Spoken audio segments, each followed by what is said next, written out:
Hi everyone, so welcome to my 100th video on YouTube. I can't quite believe I have now filmed and uploaded 100 videos, although some of them I kind of wish I hadn't because they are so cringeworthy and embarrassing. I wish they didn't really exist. But this is going to be a Q&A for you. As I mentioned in my last video, I asked you to ask me a few questions and a lot of you did. So thank you all for your lovely questions. I'm going to go through them now. I've got them here on Twitter and see how many I can get through before this video turns into a big rambling mess. I cannot even begin to describe how ill I feel right now. I have so much bronzer on just to give me a bit of life back in my face, but I still look incredibly pasty. So there will probably be sneezing and sniffing throughout this video, so I'm sorry about that. But let's start with the questions. Hello Alex, really love watching you. Thank you. Can I ask what you do for a living and what did you study? I'm actually a makeup consultant, beauty consultant on a beauty counter in a department store. At college I studied maths, further maths, it's been a long time, English literature, ancient history and art, but I didn't actually go to uni, so yeah, just at college. What are your tips for when you're having a bad day? Take an hour for yourself, go and have a good pamper, run a bath, watch some good TV programmes and just chill out. I think that's always a way to perk yourself up. Tips for bloggers trying to get into YouTube.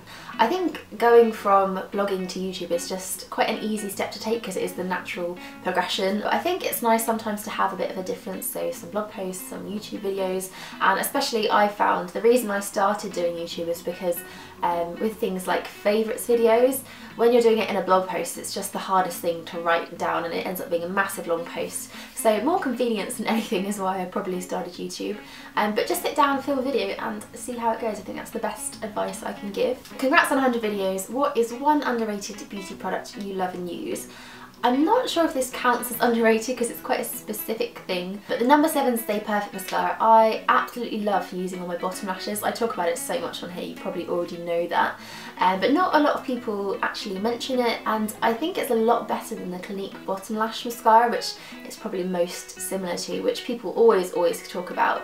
So yeah, No. 7 Stay Perfect mascara, love it. Lipstick or lip gloss? I think it has to be lipstick all the way. I am having a bit of a lip gloss phase at the moment, but I will always go back to lipstick. How did you and Darren meet and how long have you been living together? We actually moved in together when we were 18, which sounds so young now that I say it. So it's been about 4 years or so that we've been living together, which has just flown by. That is a long time. We actually met at college. We used to get the same bus to college together, and we'd always sit next to each other but never actually speak. We were way too shy to talk to each other. But then I think there was a snow day once and the bus didn't turn up. I think college was actually closed, so we just ended up sort of spending the day together and the rest is history. How did you educate yourself on makeup and skincare? Do you just enjoy it or do you do your research? I love makeup, beauty, everything, so I kind of just want to learn as much as possible. But I think in the beginning it mainly came from YouTube. I remember coming home from school nearly every single day and just watching Pixie Wee videos for hours on end and just absorbing every single thing that they said. So pretty much everything that I know now about how to apply makeup, about different makeup brands, most of that comes from YouTube, so I think it's just the best place to learn, really. If you could have one high-end and one low-end foundation, which would they be? That's such a hard question. It would probably have to be NARS Sheer Glow. I'm actually wearing it today and I haven't worn it for a while, but whenever I put it on I just remember how much I love it. It just looks so nice on the skin. And low-end, it would definitely have to be from Bourjois. I think their bases are just amazing. Probably the Healthy Mix, always go back to that one. It's just such an easy to wear foundation and it has such a nice glow to it too. So NARS Sheer Glow and Bourjois Healthy Mix. Do you feel pressured to always be made up, makeup, hair, etc., especially being a blogger and a YouTuber? In some ways I do, in some ways I don't. I mean, I love makeup, so I'm happy to sit there for an hour just trying things out, putting makeup on, and most days I actually wear makeup. But I guess I like to have a day off every now and then, and I don't feel so bad walking around with not a lot on. Always have to have something like mascara or concealer on. I don't think anyone should feel like they always have to wear makeup, but it does seem to be whenever people recognise me from my channel, which is very rarely, I'm always looking an absolute state. So I have no makeup on, my hair's up in a messy bun, and I'm just not looking so good. So sorry to all the people that have encountered me in real life and I've been looking a mess. What's your favourite place in London to shop, hang out and eat? I would love to get some insider tips. I think a lot of people think I actually live in London, and I don't. I actually live about 2 hours away on the south coast, so I'm not really there all that often. Whenever I do go though, I always end up in Covent Garden. I think it's such a lovely place, really lovely shops, so many amazing restaurants and places to eat, so I definitely recommend going there. To shop, Selfridges, beautiful, always end up in Selfridges. I think usually I get the train, get on the tube straight to Oxford Street, and I'm in Selfridges within, you know, 10 minutes of arriving in London. Also really like Carnaby Street too. They have the Muji there, and they've got Monkey, and again, really nice shops, so they're my main places I tend to go. What was your favourite video to film and why? I think vlogs are actually my favourite to do, so the Vlogmas series that I did was something that I really enjoyed. I really should do more vlogs, I know, but I don't really do anything that interesting, but I will try to vlog more in the future. I also like doing tutorials and looks and that whole side of things, even though it is quite a lot of pressure having to do your makeup perfectly while being on camera. Favourite YouTuber, vlogger at the current time? That is just the hardest question to answer. I read so many blogs, I watch so many YouTube channels, I can't really narrow it down to one. I did mention a few videos ago, Susie from Hello October, I think she's just amazing. Her blog is beautiful and she's just so lovely. And Anna of Viviana's Makeup, who can just sell me anything. Lily Pebbles, I think they're my 3 absolute favourites. What inspired you to start your blog and your YouTube? Well, obviously I've been reading blogs for probably a couple of years before I even started it, and I tried to blog a few times, but it's such a nerve-wracking thing to actually upload something to the internet for the first time. But in the end I just sort of did it. I think it was on my 3rd attempt, and I don't know, I just started blogging from there. I used to be very fashion based. I think it was probably Lily Melrose that inspired me the most to start my blog, and I used to do so many outfits, so fashion blogs were more my inspiration in the beginning, but then I kind of got into beauty and things just evolved from there. When did you start wearing makeup?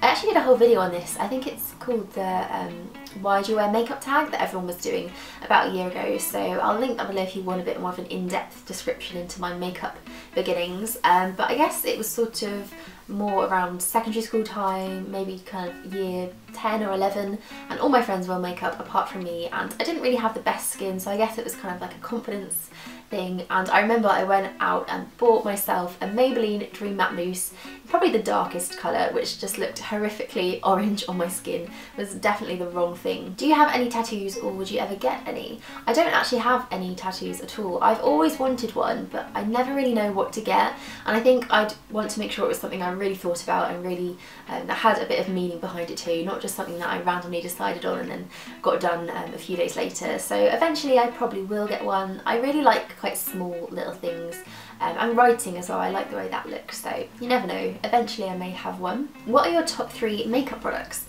That is really hard actually, depending on how you want to look at that. I guess concealer, mascara and highlighter are my favourite types of makeup, but actual makeup products, L'Oreal Miss Manga mascara, absolutely amazing, so glad I discovered it. Origins Plantscription concealer, cannot go a day without using that, I love it. And then, probably the Balm's Mary Lou Manizer highlighter. I love that, it's the most beautiful highlighter. What are your biggest fears? Spiders. Oh, I hate spiders. I can't even look at them. They just make me feel so strange. And also this is a really strange one. I think because we've been having a lot of rain and there's been loads of sinkholes in England recently, and they just scare me so much, just the ground disappearing beneath you and you falling through. That's a really irrational fear, but that's one of them. I also get really scared of out-of-date food. Again, strange, I know, but I have to check the date on everything before I eat it, especially milk and bread. I think I had a bad experience once when I was younger and I bit into like a really mouldy piece of bread and it just scarred me for life. What's your favourite drugstore skincare product? This is a really interesting question actually, because I do find it hard to, you know, find good skincare within a drugstore. I think I kind of believe in investing a bit more into your skin and your skincare, especially when it comes to getting the right ingredients. I like the Una Brennan range, the Super Facialist by Una Brennan. Their tea tree clay mask is lovely, and also their cleansers and their moisturisers are really nice. And I like good old simple as well. I think they have a really great eye makeup remover, and their moisturisers are really lovely too, so they're probably some of my favourites. Although I'd love to know what your favourites are, because I'm looking to kind of get into a bit more drugstore skincare, so let me know if you have any that you really love. How long does it take you to get ready in the morning? And depending on how presentable I actually want to look, anywhere from 5 minutes to maybe 20. That's a lie, more than 20, probably about 3/4 of an hour. What is your favourite makeup brand? This could take a while. I think it changes a lot. Maybe a couple of years ago I definitely would have said Benefit. I think I probably own everything they've ever made. I went through a phase of being really into Laura Mercier, and I still think their products are beautiful. At the moment though, I'd probably say NARS, although I don't own a great deal from them. I get really excited by their new launches and things they have coming up, and I just really like their products at the moment, so probably NARS right now. What makeup product would you not be able to live without? I think probably concealer, just because I have such bad dark circles. They're almost kind of like bruised looking at times, so I definitely always need under eye concealer. Did you regret that you cut your hair? What do you like more, short or long hair? So many people ask me this all the time, and I really do think that cutting my hair was the best decision I ever made. Sometimes I do watch my videos back, my old ones, and I see myself with really like long hair, and I do kind of miss it, but I think I've changed a lot since then, and I think having short hair is a lot more me now. It kind of reflects my style a bit better. Also, it's just the easiest thing to manage. It takes me about 10 minutes to wash and dry it, which is just incredible, because usually it would take me about an hour with longer hair. So definitely short hair, I love it. Favourite TV series at the moment or of all time? I do love a good trashy TV programme, so Gossip Girl, Vampire Diaries, Revenge, anything like that I will happily sit down and watch. But of all time, probably would have to be something like Friends or Sex and the City. I have the box sets of those and I just watch them over and over again. If you could only use makeup products from one brand forever, what would it be? I think, oh, that's tricky. I think Laura Mercier, just because I love their products anyway, but they do have so many standout things in so many different categories. So they do amazing bases, their blushes are lovely, their lipsticks, their glosses, their concealer is really good, so I think you could get a really good range of makeup from them, so Laura Mercier. What lighting and setup do you use? It kind of varies between what room I'm in, what the light's like, if I can use natural light or not. I guess I could show you actually, I might film it on my phone. So I have my camera in front of me here on a tripod, and this is the Canon 600D, which I always use for filming. It's got a really handy flip screen to it. And then I have the softbox light behind that, which kind of gives me light directly at my face. And then I have a second one here which points up at the ceiling, and I try to do this more because it kind of lights the whole room, and it's a lot more of a natural way, I think, to light the videos. And I always actually close the blinds, just because natural light, I can never really rely on it. And then I have one more light. This is actually a ring light, but that is lighting my background at the moment. So that is my lighting setup. So my camera is actually about to run out of battery, and I think I'm probably out of space on my memory card nearly, but I think I managed to answer pretty much everything. So thank you again for all your questions, and thank you for sticking around for 100 videos. I really do enjoy making them, so hopefully here's to another 100 more. So thanks so much for watching, and I will see you all in my next video.